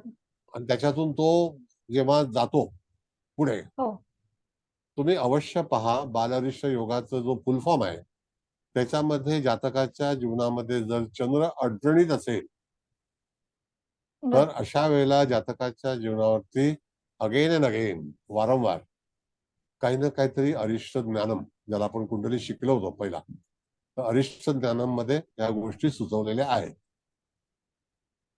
अच्छा, बरं. कळलं का? त्यावेळेला नव्हते मी. हां, बरं. नाही, परत घेऊन आपण घेणार आहोत. हो, अरिष्ट बरं. ज्ञानम जो भाग आहे तर त्या याच्यावरती आपल्याला हा विचार करता येतो. अच्छा. मग अरिष्ट जी येतात माणसावरती, प्रत्येक व्यक्तीवरती काही ना काहीतरी अरिष्ट येतात, काही ना काहीतरी संकट येतात. तर अरिष्ट ज्ञानम हा जो भाग आहे तो तुम्ही अष्टम स्थानाबद्दलचा विचार केला तर अष्टम स्थान हे अरिष्टच आहे. हो. पण अरिष्टच चंद्र म्हणतो आपण त्याला. हा, तर चंद्र दुखावला गेला असेल, या ठिकाणी त्यांनी मगाशी सांगितलं की अष्टमेश चंद्र हा सप्तमेशा सोबत आहे आणि तो मारक स्थानामध्ये आहे. तर हे कॅल्क्युलेशन 100% विचारात घेणं गरजेचं आहे. हो, तुमचा सप्तमाच्या अष्टमात असंही म्हणू शकतो आपण. येस हं. Yes yes. बरं, दुसरा भाग असा आहे मॅडम, तुम्ही सांगितल्याप्रमाणे विधिलिखित तर आहेत आणि हो. विधिलिखित हा प्रयोग आपला पहिल्यापासून आपल्या आचार्यांनी सांगितलेलं हे विधिलिखित आहे, हो. त्याला काही करू शकत नाही. आणि विधिलिखित चांगल्याही गोष्टी असतात आणि वाईटही असतात, वाईटही असतात. दोन्ही असतात. असा भाग आहे. निश्चितच. म्हणजे त्या पतीत म्हणजे तिच्या नवऱ्याचं आयुष्यच कमी होतं म्हणून हिच्याशी लग्न झालं हाच विधिलिखित म्हणू शकतो आपण. दुसरं काय म्हणू शकणार? बरोबर आहे, अगदी खरं आहे, अगदी खरं आहे. हो. तशाच पण जोडी शेवटी जुळली जाते म्हणजे हेच विधिलिखित आहे असं मला म्हणायचं होतं थोडक्यात. आमचे एक डॉक्टर होते, त्या डॉक्टर अतिशय विद्वान FRCS होते त्यावेळेचे, 1978 सालची गोष्ट आहे. आणि नेमकं त्यांच्या कुटुंबामध्ये अशा घटना घडल्या, ते डॉक्टर स्वतः वारले. तर पुण्याला गेले होते आपल्या साडूच्या प्रेताला. साडू म्हणजे त्यांच्या बायकोची बहीण. हो. तिचे मिस्टर वारले होते म्हणून ते प्रेताला गेले होते. आणि तिकडून येताना त्यावेळेला बॉम्बे पुन्हा हायवे नव्हता, छोटा रस्ता होता पूर्वीचा. तर एक प्रवीण हॉटेल जुना आहे, हायवे. जुना हायवे, तर तिकडे हां. त्यांचा अपघात झाला. 12 तासामध्ये त्या कुटुंबामध्ये 2 बहिणी विधवा झाल्या. बापरे! डॉक्टर राजाध्यक्ष म्हणून, आणि दोन्ही जावई डॉक्टर होते, सासरे पण डॉक्टर. हं. म्हणजे अशा वेळेला विचार करा की त्या कुटुंबावरती केवढं मोठं संकट आलं असेल. निश्चितच सर. डोंगरच अक्षरशः कोसळला. हा, मग 12 तासामध्ये 2 जावई, 2 मुली विधवा झाल्या. अजूनही सर, अंगावर अशीच काटा घटना येतो. आमच्या इकडे घडली. हा म्हणजे माझी जाऊ, तिची आई आणि तिची हा. भावजय हा. ऍक्सिडेंट मध्ये गेल्या. तिघी जणी एकाच वेळेला. तर इथे दोन्ही मुलींना वैधव्य आलं, नाही का? मग फार भयानक असतं सर ते सगळं सहन करणं. जाणार तर जातं. डॉक्टर माझे मित्र होते, त्यांचं धनु लग्न होतं आणि अष्टमात कर्केचा मंगळ होता. बापरे. आणि त्यावेळेला मारुती व्हॅन नवीन निघाली होती. ही घटना जी आहे ती 1985 सालची आहे. पण तरी सुद्धा असं घडलं गेलं. किती दुर्दैव आहे. त्या कुटुंबावरती किती मोठा आघात झाला असेल. आणखी पुढे जाऊन सांगतो तुम्हाला मी, त्यांनी एक मूल दत्तक घेतलं होतं. ते दत्तक सुद्धा त्या मूल घेतलं, त्याच्या आई वडिलांचा पत्ता नाही. आता ज्यांनी दत्तक घेतलं त्यांच्या घरी सुद्धा हे दुर्दैव उपस्थित झालं.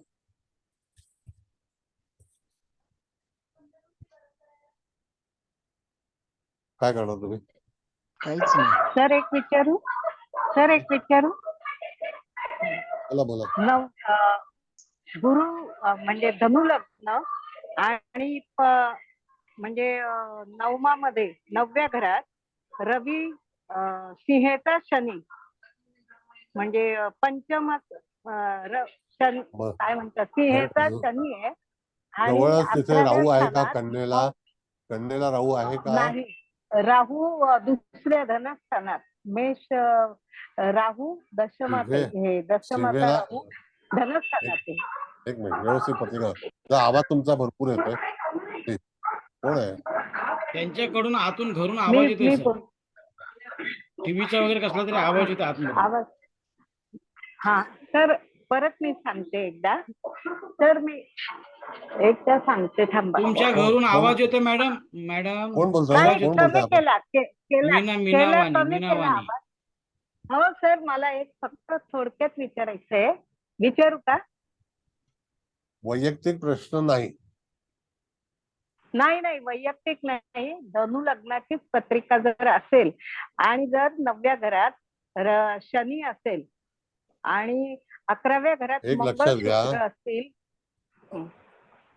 परत सांगतो, मी तुम्हाला सांगितलं की सिंहेचा शनी होता किंवा आहे, हा. तर राहू कुठे आहे? राहू याच्यात आहे ना, सेकंड धनस्थानात.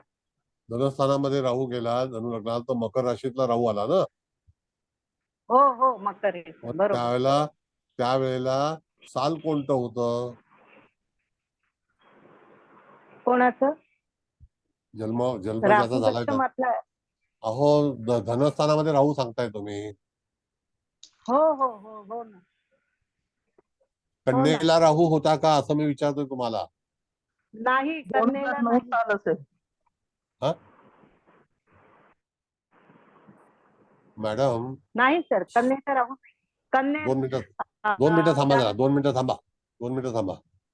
एक तर हो, शनी ज्या वेळेला हो, सिंहेला होता, 2 मिनिटं थांबा जरा, नाही तर बरं काढू नका मध्ये काहीतरी भंगार प्रश्न विचारताय. शनी ज्या वेळेला सिंहेला होता त्यावेळेला 1979 च्या दरम्यान राहू शनीची युती होती. त्याच्या अगोदर राहू जो आहे तो कन्येला होता. कळलं? आता तुम्ही साल सांगा मला. 2008 29/9/2008. मग आता त्याचा आता त्याचा परिचय काय, तुम्हाला काय विचारायचं त्याच्याबद्दल? नाही म्हणजे 2000 हे जे आपण आता पाहिलं ना, तर शनी मंगळ युतीचं तसा याच्यात काही परिणाम असेल का असं मला. वैयक्तिक म्हणजे तुमच्या कुटुंबातली पत्रिका असेल म्हणून तुम्ही विचारताय ना? नाही सर, मी तसं नाही विचारत.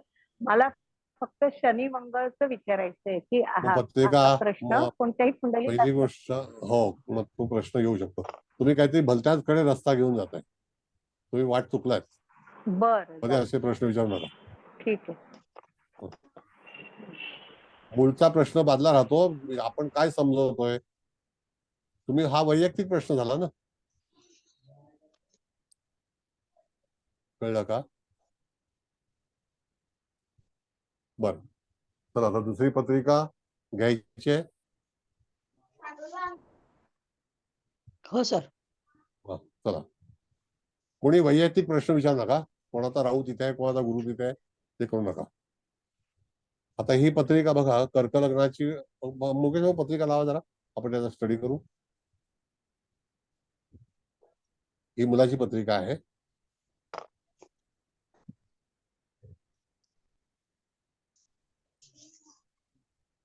आता याच्यामध्ये सुद्धा ह्या व्यक्तीच्या जीवनामध्ये म्हणजे पत्नी जी आहे, मुलाची पत्रिका आहे. कर्क लग्न आहे. लग्नी शनी, सूर्य, शुक्र, बुध हे 4 ग्रह आहेत का बघा जरा. हो सर. हो सर. मुकेश भाऊ तुमचं पेन नाही आहे का? आहे सर. मग आता त्या ठिकाणी आपण बघितलं तर इथे याची पत्नी आणि धनस्थान पहा.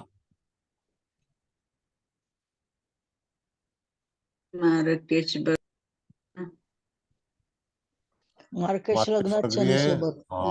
आणि सप्तमेश नाही मॅडम, दोन्ही मार्केश जे आहेत हो, ना, दोन्ही मार्केश. बरोबर. दोन्ही मार्केश लग्नामध्ये आणि त्यांची सप्तमावर दृष्टी. येस. आता ह्याची पत्नी सुद्धा अल्पायुष्य ठरली. आता ह्याचा जन्म 76चा आहे. हो. आता 76च्या दरम्यान विचार करा, 27व्या वर्षी लग्न झालेलं आहे. 28च्या दरम्यान. मग 76 आणि 27 आपण बघितलं तर 76 आणि 7 किती झाले? 83. 83 आणि 20 2003. मॅडम हा सर. 2003 साली मिथुनेत शनी. मग आता लग्न झाल्यानंतर कर्केला शनी येणार की नाही? हो. आपला विषय वेगळा आहे. विषय असा आहे की लग्नाच्या नंतर कुठला प्लॅनेट अरायवल आहे का डिपार्चर आहे का कुठून भ्रमण करणार आहे. बोला. म्हणजे शनीवरून शनी जाईल सर. हा, ग्रहस्थिती मॅडम कसं असतं की आपला पहिल्यांदा अगोदर पण मी सांगितलं होतं की लग्न जेव्हा होतं त्यावेळेची प्लॅनेटरी पोझिशन आपल्या जीवनात काही घडामोडी करेल का किंवा होतील का. विधी लिखित पुढील कुलकर्णी. हो सर, ऐकतील. विधी लिखित खरं टाळता नाही येत. बरोबर आहे सर. टाळताय. नाही टाळता येत, खरंच आहे सर. ऐकतीये हे वाक्य आहे ना मॅडम, हे कोल्हापूर आणि सांगलीच्या जवळपासचं आहे. तुमचं गाव ते आहे का. सातारचे आहे ना सर, सातारचे आहे मी सर.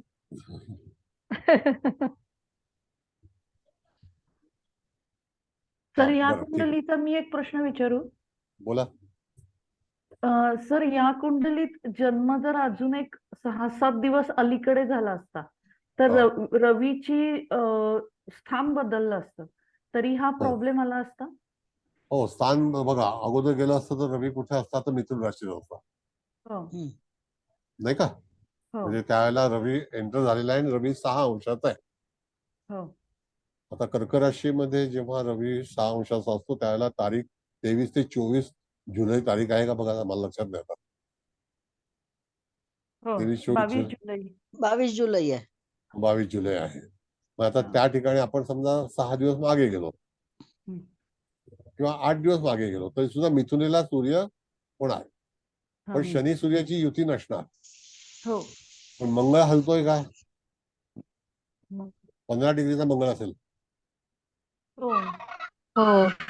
8 दिवसात नाही 15 मंगळाचं स्थान तेच राहणार ना. हा, फक्त अंशात्मक थोडा बदलेल तो.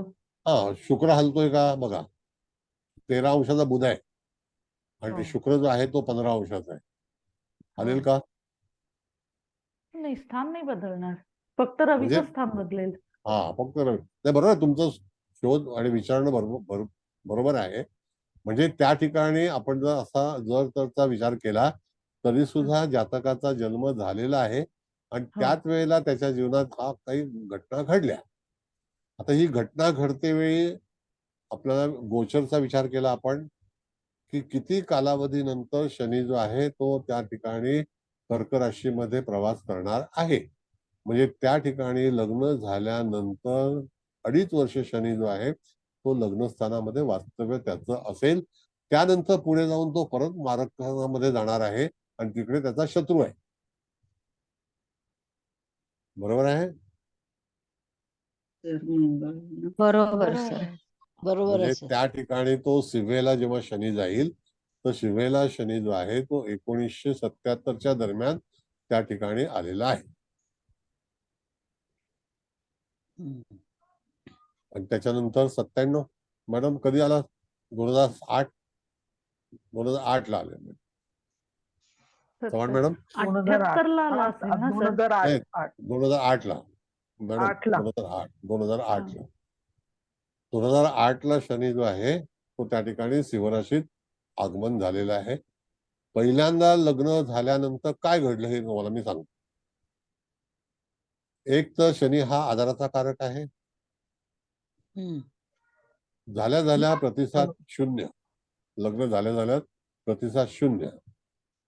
एक तर लग्नावरून शनी चालला त्यावेळेला काही कारणामुळे पत्नीला आजारपण निर्माण झालं, प्रॉब्लेम झाले आणि त्याच्यानंतर जेव्हा जातकाच्या जीवनामध्ये पत्नी त्याला वियोग झाला. आता आपण जर असं पाहिलं तर जेव्हा मारकस्थानाचा अधिपती हा शनीच आहे की नाही आणि तो लग्नस्थानात बसलेला आहे, शत्रूच्या राशीत आहे, स्त्री राशीमध्ये आहे. अशा वेळेला जातकाच्या जीवनामध्ये वियोग हा निश्चित आहे. बरोबर आहे. दुसरा भाग असा की तुम्हाला एक प्रत्यक्ष कुंडली सांगतो तुमच्या समोर व्यक्ती सुद्धा आहे, सोनिया गांधी. हा त्यांचा सुद्धा कर्क लग्न आहे आणि कर्केचा शनी आहे. हो आणि सर. त्यांचा वृश्चिकेचा रवी आणि केतूची युती आहे पंचम स्थानामध्ये. मग आपण वृश्चिकेचा रवी सुद्धा आपण सांगतो ना, आता त्यांचा वाढदिवस झालेला आहे 8 दिवसापूर्वी, 8-10 दिवसापूर्वी. म्हणजे रवी केतूची युती, लग्नी शनी, षष्ठात मंगळ. मग अशा वेळेला जेव्हा एखादा संबंध लावला जातो त्यावेळेला स्त्रीच्या पत्रिकेमध्ये, पुरुषाच्या पत्रिकेमध्ये भिन्न भिन्न विचार करून तुम्हाला कुंडली सांगितली पाहिजे. हा अभ्यास आहे. पुन्हा एकदा तुम्हाला सांगतो की ज्या वेळेला गोचरीचा ग्रह लग्न विवाह झाल्यानंतर कोण प्रवास करणार आहे त्याला फार महत्व आहे. बरं, याच्यामध्ये ऑब्लिक काय आहे की राहू, केतू, शनी हे जेव्हा लग्नस्थान, मारकस्थान, धनस्थान याच्यावरून जात असतील गोचरीचे, त्या दरम्यान जातकाच्या जीवनामध्ये काही प्रश्न उपस्थित होतात आणि त्याच्यातून ही व्यक्ती अनाथ झाली, म्हणजे पत्नी गेली. म्हणजे मृत्यू झाला की सोडून गेली, कसं? मृत्यू झाला. अच्छा. विदुरची पत्रिका आहे. विधुराची. हा विदुर.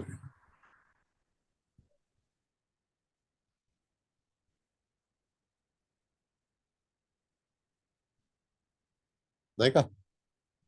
म्हणजे सर, लग्नी शनी रवी. बोला.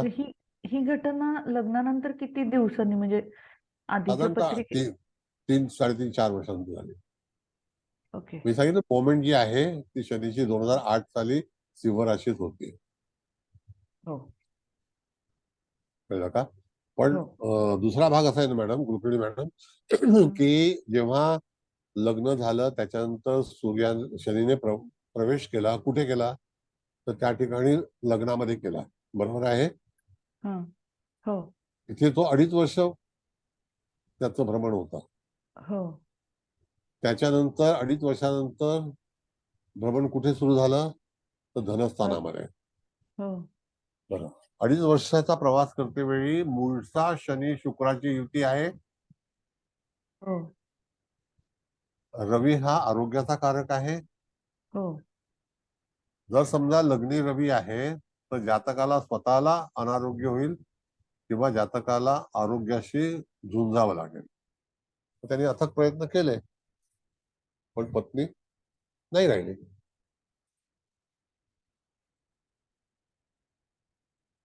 आलं लक्षात? सर, या पत्रिकेवरून पत्नीला कुठला आजार झाला असेल काढता येईल? त्याच्यामध्ये मॅडम असं आहे, सांगतो तुम्हाला. हाडांचा विकार कॅल्शियम कमी होणं. ऑस्टिओपोरायसिस. हा, मग त्या ठिकाणी शनी हा हाडाचा कारक आहे. रवी सुद्धा त्याच्यामध्ये आहे. आपलं स्ट्रक्चर जे पूर्णपणे आहे ते रवी शनीवरती आहे. हो. सर, इतक्या लहान वयामध्ये ऑस्टिओपोरायसिस झाला? हो सर, काही साधारण होतं. 50 नंतर होतो. ऐका, ही मुलाची पत्रिका आहे. ही मुलाची पत्रिका. नाही, पत्नीच्या विषयी आपण बोलतो जे आहे, तर ती पण लहानच होती की त्यावेळेला वयाने अशी? लहान होते. म्हणजे 50व्या वर्षानंतर जनरली होतो. तिचा 78चा जन्म आहे, सॉरी 79चा, आणि त्या ठिकाणी तिचा सिंह लग्न आहे आणि 12व्या स्थानामध्ये गुरु, लग्नी शनी राहूची युती. हो का? कळलं का? आलं लक्षात सर. एनिवे, तुम्ही विचार सर, एक करा. विचारू? हा, बोला मॅडम. सर, आता इथं आपण म्हणलं की लग्न झालं तेव्हा मिथुनेत शनी होता आणि नंतर तो लग्नी आला, बरोबर? आणि आपण मागेच्या 2 आपले जे ह्या संदर्भातले विषय झाले, म्हणजे भाग झाले, लेक्चर झाली, त्यावेळेला आपण असंही म्हटलं की लग्न घडवून आणणारे सुद्धा शनी गुरुच असतात. हो. म्हणजे इथं असं आपण जर प्रत्येक पत्रिकेशी जर संबंध लावायला गेला तर प्रत्येक पत्रिकेच्या बाबतीत तर काही असं इतकं वाईट घडू शकणार नाही, जसे ग्रहयोग असतील तसं. पण इथे म्हणायला आपल्याला वाव आहे की लग्नही शनीनं घडवून आणलं आणि पुढचंही शनीने घडवून आणलं. हो. मग आता बाकीच्या पत्रिकांबद्दल जेव्हा आपण असा विचार करू तेव्हा मग हे शनी गुरुचे संबंध कसे लावायचे सर? नाही, आता गुरुचं आणि शनीचं बघा, एखादी घटना मी तुमची एखादी मुलगी वयात आली तर तिची आवड काय असते की पहिला विवाह व्हावा, कुटुंबाची पण आवड असते, बरोबर आहे. आपण बरोबर आहे. त्यावेळेला स्थळ शोधतो. आता हो. ते स्थळ शोधताना आपण विवाह कधी होईल ह्याचा पण एक आपण कार्यक्रम केलेला आहे, आणखी परत हो. घेऊ. तर त्यावेळेला आता पण बघितलं तर तिथून जर आपण जर ग्रहस्थिती बघितली तर कोणत्या वर्षी विवाह झाला असेल त्याला अनुसरून 2008 सालच्या दरम्यानची पत्रिका तुम्हाला पाहता आली पाहिजे. होय. त्यावेळेला प्लॅनेटरी पोझिशन काय होती, कळलं का? हम्म. ती एक बघितली पाहिजे. मग बरोबर. हो. तिथून तुम्हाला कळलं पाहिजे की वा हिचा विवाह, या व्यक्तीचा विवाह झाला. पण हो. जेव्हा गोचर लागू होतं तर त्यावेळेला आपण बघितलं की लग्नामधून शनीचं भ्रमण चाललं होतं. विवाहाच्या नंतर अनेक प्रश्नांना सामोरं जावं लागलं. लागलं. हो. त्यानंतर घटना जी घडली ती घटना मंगळ धनस्थानामध्ये आल्यानंतर तो त्याचा शत्रू, रवी त्याचा शत्रू, शुक्र शनीची युती, it is control by Saturn. त्यानंतर बुध शनीची युती, बुध रवीची युती, म्हणजे हा बुध आदित्य योग पण डॅमेज झाला. होय. शनीचं राज्य प्रस्थापित झालं. आणि दुसरा भाग असं सांगतो मला मॅडम, फार महत्वाचा प्रश्न तुम्ही विचारलाय कुलकर्णी मॅडम. एक लक्षात घ्या, कर्क राशी ही जी आहे ही स्त्री राशी आणि आईची राशी आहे. होय. बरोबर. जेव्हा एखाद्या स्त्रीला जेव्हा दुःख होतात त्यावेळेला कर्क राशीमध्ये असणारे जे ग्रह आहेत ते तुम्हाला ह्याच्या पुढे तपासून पाहता आले पाहिजेत. ओके. खूप छान सर. धन्यवाद सर. म्हणजे म्हणजे कर्कराज गोचरीचे हे, सुद्धा आणि मूळचे हो सुद्धा हो सर. हो नक्की. होय. ज्या ज्या वेळेला असे काही ग्रह जे, म्हणून आपण बघा सूर्य सिद्धांत शिकलो होतो होय.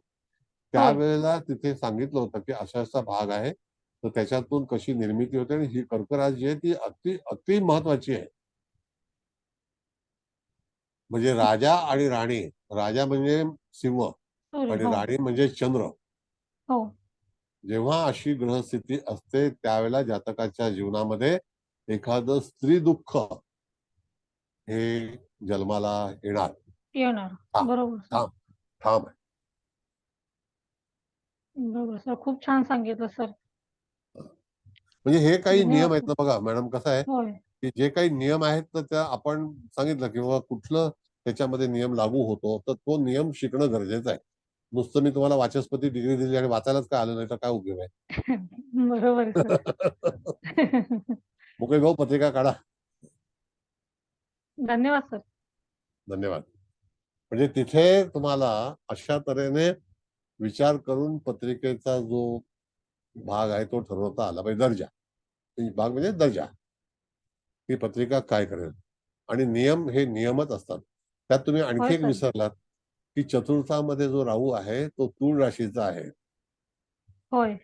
आणि तो वैवाहिक सौख्याच्या राशीमध्ये आहे, कालपुरुषाच्या.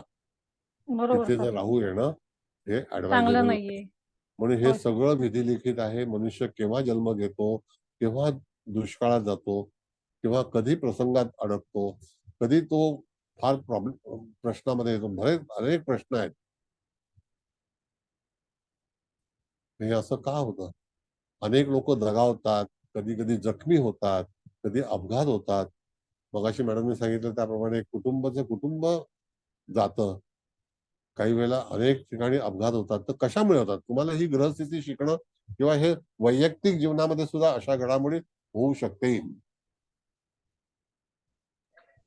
नक्कीच सर. बघायला हवंय हे. बरोबर आहे. सर थोडं बरोबर. विषयांतर होईल, पण मगाशी मी जे सांगितलं त्या मुलीचे वडील ज्योतिषी आहेत हा आणि त्या मुलीचं लव्ह मॅरेज होतं. वडिलांनी सांगितलं की ह्या मुलाशी लग्न करू नको.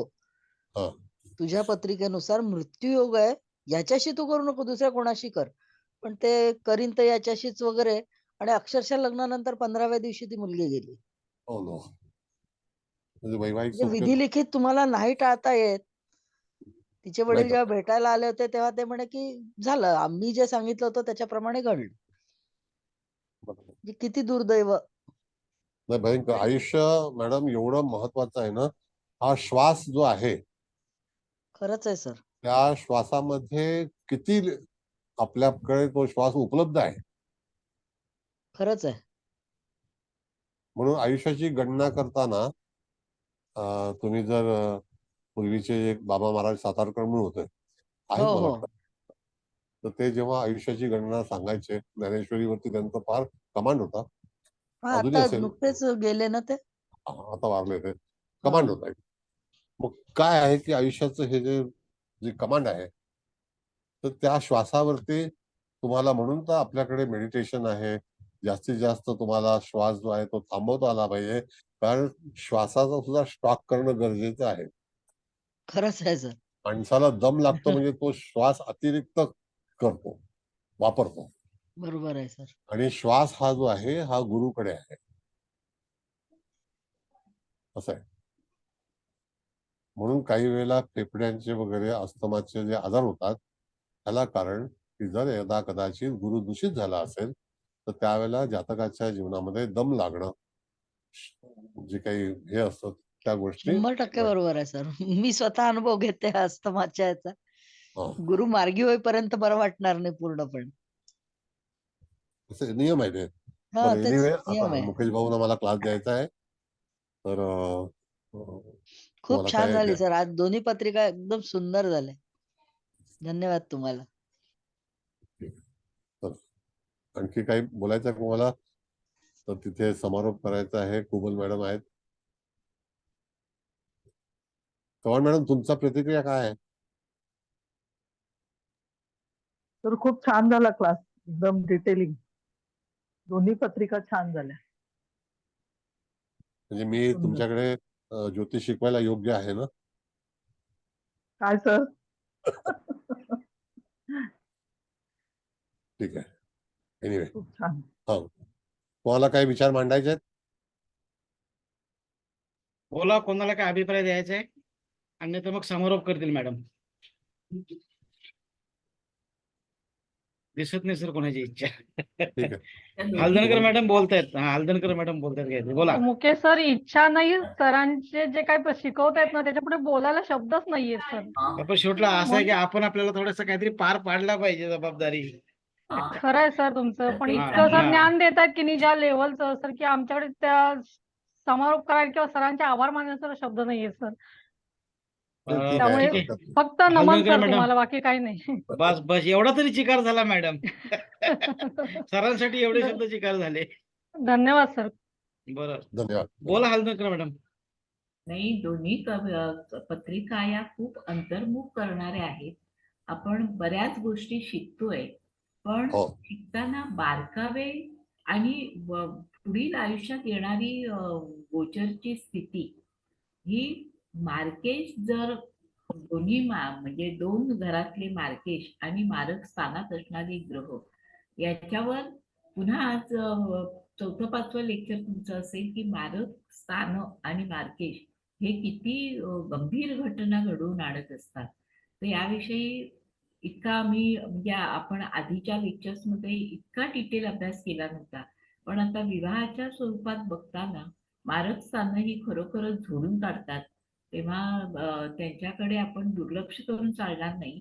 आणि ते मग समोरासमोर असू देत किंवा एकमेकांच्या दृष्ट्या असू देत, कशी असली तरी केव्हा शनी, मंगळ, राहू, केतू हे राकेश एकत्र येतील त्याचा विचार करून आपल्याला वैवाहिक जीवनामध्ये धोक्याची घंटा कधी असू शकते का याचा अंदाज आज तुम्ही खूपच चांगल्या पद्धतीने आणि पुन्हा असं झटकन पत्रिका बघून आपण मत ठरवायचं नाही, तर पुन्हा पुन्हा त्याच्यावर विचार करायला पाहिजे आणि मगच हे करायला पाहिजे. इव्हन इन जनरल सुद्धा, वैवाहिकच नाही, इन जनरल सुद्धा जेव्हा असे मारक ग्रह येतात तेव्हा ते कोणत्या घरात स्थानाच्या भावाच्या समोर येत आहेत आणि कोणत्या भावाला नुकसान होऊ शकतं, हा पण एक तुम्ही अँगल आज खूप चांगला दिलात सर. तेव्हा खूपच डीपली जाऊन तुम्ही पत्रिका घेताय आणि आम्हाला परत परत जागं करताय, तेव्हा याच्यासाठी खूप खूप धन्यवाद सर. धन्यवाद. कसं आहे मॅडम, आता जेमिनी जी पद्धती आहे ना, तर ती एक दिव्य पद्धती आहे. जेमिनी ऋषींनी जो विचार केलाय तो अतिशय, ज्याला आपण म्हणतो फार दूर, एकदम पलीकडचा विचार आहे. तर त्याच्यामध्ये पण काही घटना ज्या आहेत तर त्या सुद्धा आपण विचारात घेणार आहोत. आता जसं की वैवाहिक जीवनाचा जो क्लास आहे, तर मी तुम्हाला असं विनंती करीन की ज्या काही जाहिराती 4-5 हजाराच्या येतात तर त्यांच्यापासून सावधान राहा. एवढे पैसे लागत नाहीत. कुठली गोष्ट खरेदी करताना तुम्हाला पहिल्यांदा प्रास्ताविक व्याख्यान करणं, ऐकणं गरजेचं आहे की त्या माणसाला काय येतं. परवा मी एका व्याख्यानाला गेलो होतो, तर त्या ठिकाणी हस्तरेषेचं हे होतं. तर ते 5 लोक तो फक्त ओळख करताना होते इंटरनेट, आणि नंतर 10 मिनिटाचं प्रास्ताविक व्याख्यान होतं. आता ठीक आहे, एनिवे तो त्यांचा प्रश्न आहे, पण तरी सुद्धा तुम्हाला ऍडमिशन कोणाकडे घ्यायचं असेल तर निदान एक तर पहिला क्लास तुम्हाला व्यवस्थित समजणं गरजेचं आहे, तर पुढचे पैसे भरा, असं माझं सांगणं आहे. कारण का की बऱ्याच वेळेला आपल्याला व्यक्ती माहिती नसते, आपला परिचय नसतो, आणि त्यावेळेला एक रक्कम जी आहे ती आपण भरून टाकतो. तर त्यांना सांगायचं आम्हाला ट्रायल क्लास पाहिजे.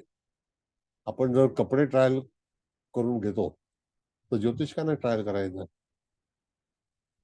बरोबर आहे का नाही? बरोबर राईट. बरोबर आहे सर, बरोबर आहे ना मॅडम? बरं, एकदम. गवळी मॅडम आहात ना तुम्ही? हो सर. आता तुम्ही मला काल मेसेज केला की मला का काढलं, बरोबर आहे? हम्म. तुम्ही मला सांगितलं होतं की मी 10 दिवस बाहेरगावी जाणार आहे, मी काल अटेंड करू शकणार नाही क्लास, बरोबर आहे? आणि लगेच न्यूमरोलॉजी लावल्यानंतर तुम्ही पटकन एसटी मध्ये चढला. नाही सर, तुम्हाला असं वाटलं असेल मी न्यूमरोलॉजी मुळे काल मला वेळ होता आणि आज वेळ म्हणजे होता तुम्हाला वेळ join असं, केलं. तुम्हाला म्हणजे मला वेळ नाही. नाही सर, असं नाही. ठीक आहे, चला रात गई बात गई, चलो छोड़ो. आम्ही कळतं आम्हाला मॅडम. ठीक आहे, हॅलो. बरं आता हा बोला. येस, बोला बोला. नाही काही नाही, घरी लग्न सुरू होत आहे म्हणून मला जेव्हा वेळ असेल ठीक तर मी आहे, attend हार्दिक करेन. हार्दिक शुभेच्छा. हा चला, हा. जे लोक लग्न करणार आहेत त्यांच्यासाठी आमच्या शुभ आशीर्वाद. हो सर, थँक्यू सर. बरं, कुबल मॅडम, चला आता मुघली भाऊना क्लास द्यायचा आहे. करते. हा सर नमस्कार. अरे कोणाला बोलायचंय का? आवाज येतोय नाही ना? हा सर नमस्कार. चव्हाण मॅडम तुम्हाला पण नमस्कार, आणि हळदणकर मॅडम तुम्ही पण छानच समारोप करता. तरी आपली म्हणजे रोजची पद्धत म्हणून मी करते. आजच्या पत्रिकेत म्हणजे सरांनी त्या पत्रिका तर खूप छान सांगितल्या, समजल्या, पण सगळ्यात महत्वाचा पॉइंट आम्हाला असा मिळाला की लग्नानंतरच्या प्लॅनेटची परिस्थिती बघणं अतिशय जरुरी आहे, आणि त्याच्यात ते राकेश म्हणजे हे राहू केतू शनी सारखं गोचर लागलं तर संपलंच. म्हणजे अगदी म्हणजे काय म्हणतात आपल्या जातकाच्या म्हणजे जोडीदाराचा मृत्यूपर्यंत घटना घडतात. हे तुम्ही अतिशय सुंदर म्हणजे निशब्दच करून टाकलंय. मला शब्दात नाही सांगता येत, पण खूप छान. म्हणजे आम्हाला, मी प्रत्येक वेळेस म्हणतेच ना, तुम्ही खूप खूप उच्च लेवलला म्हणजे ऍडव्हान्स काय सुपर सुपर सुपर ऍडव्हान्स लेवलला नेऊन सोडलं. खूप छान सर, अतिशय छान क्लास झाला. थँक्यू सर, थँक्यू आता एक थँक्यू. रिक्वेस्ट करायची सगळ्यांना, विनंती आहे सगळ्यांना, 2 मिनिटं थांबा. ज्या येस. वेळेला तुमच्याकडे अशी पत्रिका येते त्यावेळेला तुम्हाला कळतं की अशा काही घटना होणार आहेत, घडामोडी होतील, तर त्याला एकच कानमंत्र द्या, ही माझी विनंती आहे. की त्याला एक तर सतत हरीचं नाव त्याच्या कानावरती गेलं पाहिजे, त्याच्या मुखातून आलं पाहिजे. म्हणजे श्रवणम कीर्तनम दर्शनम. तर हरीची जी शक्ती आहे, जसं आता रामाची शक्ती आपण पाहतोय, रामाची केवढ्या तरी हे जर विचार केला तर प्रचंड शक्ती आहे.